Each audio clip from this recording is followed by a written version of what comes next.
Hello everyone and welcome back to Southeast Guitar Repair Academy. Today we're going to go over a little bit of bridge repair and practice some super glue techniques. Now, I know some of you guys get scared whenever you hear super glue. You know that it can be very dangerous, it can be very messy. This is a very, very important tool. I want to try to go over a few extra techniques. I'm not going to cover all of it in this video, but I do want everybody to be a lot more comfortable with using a pipette and actually using their super glue for a lot of the repairs. Good super glue, the StuMac Thin, use this for so many repairs, and it's very important that you guys get comfortable with it. Between this and a good sharp razor, two very important tools to have in the shop, but there's a whole lot that you can do with some of them. So this right here, I think we're dealing with an issue where the customer might have been trying to do a bridge reset. It looks like it might have got caught under the belt sander, and I've seen this before. I've actually seen it happen in the shop before. Much worse scenarios than this. I've seen some apprentices take stuff to the belt sander and have it get carried away and get sucked up underneath. This kind of looks like it might have been something similar to that. It does have the sand marks on the bottom, which tells me it probably got caught down underneath the bottom part of the belt. So, but you'll see where it had gotten caught, it chipped this out a little bit and it actually broke this down. So where this is broken down at an angle, you can actually see in the light, and you can actually see it on the bottom right there. So you can see how uneven everything is. So using a little bit of pressure, a little bit of super glue, a little bit of touch-up work, you'll be able to see that you can actually bring this back to pretty much back to normal as it was. Sometimes you can make it disappear completely.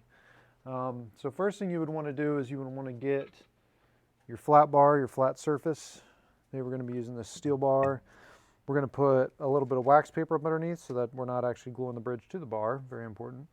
And we're just going to clamp this down, and we're going to start by just working a little bit of super glue across the top of that part right there. So we're basically, right now we're just trying to straighten this very, very uneven corner out right there. So you'd want to come through, put some pressure on it. Don't put your clamp right where you're going to be gluing, just put it right next to it. And see if you can try to train that wood back down to get it a little bit straighter. Now whatever's not straight, we will be able to take it to the belt sander and level the bottom out. We're going to hand sand some of this across the top. So we're just going to kind of just put a little bit of pressure on there. You want to kind of straighten out that wing a little bit more. And just as simple as anything else, you just want to come through right across the top of this and just work a little bit of super glue in across your crack. Now we're going to be able to come through and sand down over this, so don't be too afraid when you're working with this, because you can sand the super glue down through the wood and actually make it really kind of disappear. Now I'm not feeling confident that this chip is going to line up just right, so I think we might have to do a little bit of wood glue and some touch up to try to get that to sit a little bit more flush with everything there. So we're just coming across the top. Now all of this, if you've seen any other videos that we've worked with super glue, you know that it seeps right down into these cracks. This thin is really, really good. I've used other brands, I've used other glues, but by far this one, this tin thin, is my favorite. It's very effective. If you know how to use it correctly, you know what to look for, you know that it is going to seep through and it's going to run wherever you want it to run, but it will also run where you don't want it to run. So just be careful and just know your product, know what you're working with right here. So just put a little across the top, just wipe some of that off. Like I said, we just got a little bit of pressure on there. We're just trying to train that back. I'm going to go ahead and hit this one more time real quick. Just get a little bit more in there. It's obviously seeped down into the crack. Once you get it across the top, it's not going to continue to seep down. You've already sealed that surface a little bit, but we do want it to try to seep down into that crack as much as we can.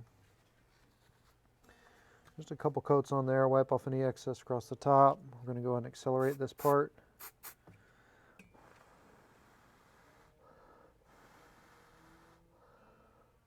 We'll let this sit for just a second. So we're training that wood back, and then all those fibers with the wood that have separated, now that we've straightened everything out, that glue should hold everything nice and tight and level into place wherever we want to see it. Just slowly take this pressure back off. I'm going to check the bottom of this, see if it ran through where we'd like to see it.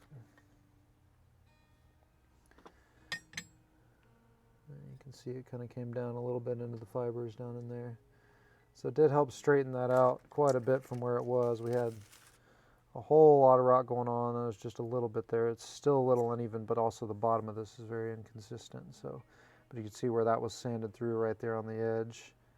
That's going to cause a little bit of an issue, but that's not a problem. We're going to be able to fix all that. So when you're dealing with something like this, especially if it hit at an angle and bent kind of on the edge there, you're not dealing with square surfaces anymore, so there's a very small chance that we're going to be able to get these threads to line back up, or these fibers to line back up with each other. Yeah, you can see it barely wants to push in there all the way. We're just getting a little bit on that surface here, which is not a huge problem. We got a lot of the stuff that we want to work with. We got this big corner chunk, which is good. We're not going to have to hand shape anything or cut anything additional on there. So we're actually just going to go ahead and glue this piece back into place just like it sits. And it looks very uneven, but we're going to come through and we're going to hand sand some of this stuff out, clean it up, and make everything sit nice and level again. So we'll come through, we're going to clamp this back down, hold that in place just like it sits. We're going to force this piece in just a little bit more, just put a little pressure on it. We're going to hit this with a little bit of glue and secure our piece into place here.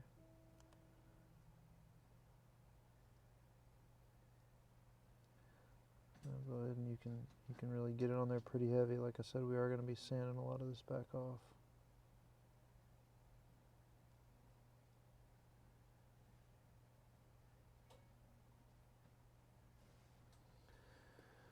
Just hold that in place just for a second. Go ahead and accelerate that.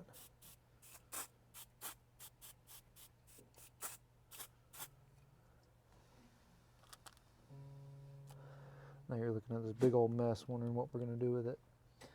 So now we're just going to come through. We're going to actually start hand sanding a lot of this. We're going to touch some of this up. So you can see how uneven this little piece is right here. Whenever you're leveling this piece with the rest of it, you want to be sure to avoid you're hitting any more of this wing, because there's already a footprint on the instrument where this bridge was sitting. We don't want to minimize that footprint, or we don't want to minimize the bridge so that the footprint underneath starts to show. So you want to be very careful with all of that.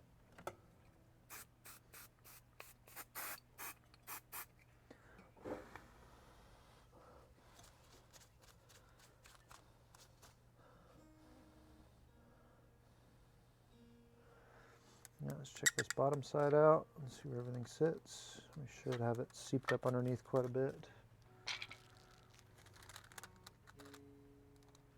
Yeah, that looks pretty good. It's nice and solid. We're going to go ahead and hit a couple of these open spots right here with a little bit more super glue. And if you want, you can come through with a black super glue. They do make it a couple different colors in this. Those just happen to be a little bit thicker. I like the thin stuff because it seeps down in all the cracks and all the spots that you really need to get it to go into, which makes it a lot easier to work with. So the thick stuff won't go seep down into the cracks as easily as the thin stuff will. So I like to use this thin when I'm doing some touch-up work and stuff like this. So it works good for structural, but it also works good for touch-up.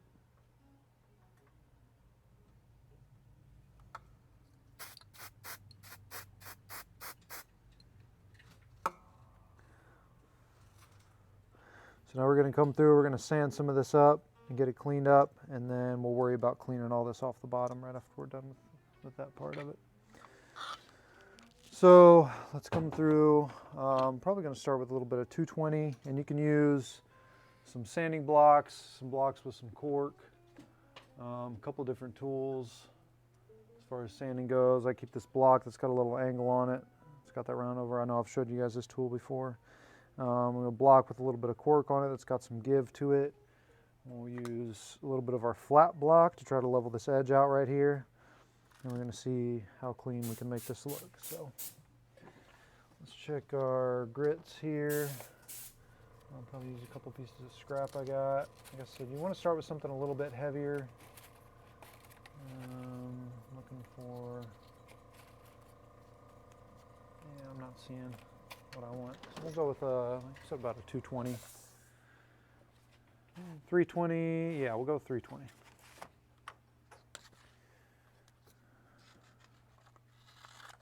Now this is a heavier grit that I have on this block right here, and that I actually have on this block as well. But it is pretty worn in. I've used these quite a bit for certain things. So we'll go ahead and start with this little worn out block and just kind of try to take some of this glue down. You just want to kind of level some of this out a little bit. Really try to focus on those spots where your glue's sticking up the most. You don't want to start taking off a whole bunch of meat off this bridge. Like I said in the beginning of this, I want to try to show you guys a little bit more of these super glue techniques because it is very important. I know some of you guys are out there using it, and I've been using it for years and years, and I know I make it look a little easier than it is. So be careful jumping right into it. Be sure that you practice on chunks of wood or practice guitars or anything like that before you just jump right into using some of this glue on some repairs.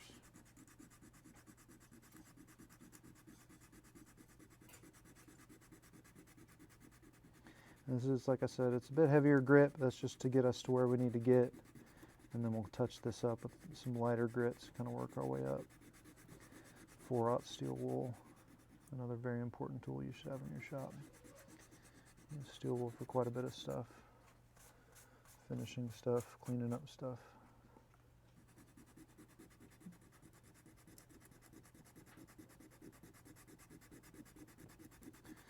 Now, sometimes you can make this disappear, sometimes you'll still see a little bit of it, which is totally fine. We'll clean this up the best that we can. We'll just do a little here and a little there. I'm going to come over to the edge and kind of get an angle on that round over there. Just be sure you're not digging into what part of the bridge is going to cover up the footprint that pre-exists.